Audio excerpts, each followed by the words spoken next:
सर्वभूतेषु विष्णुमायेति शुद्धिता नमस्तस्यै नमस्तस्यै नमस्तस्यै नमो नमः।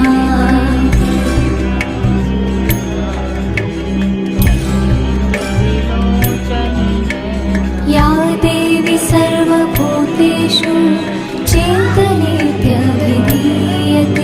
नमस्तस्यै नमस्तस्यै नमस्तस्यै नमो नमः।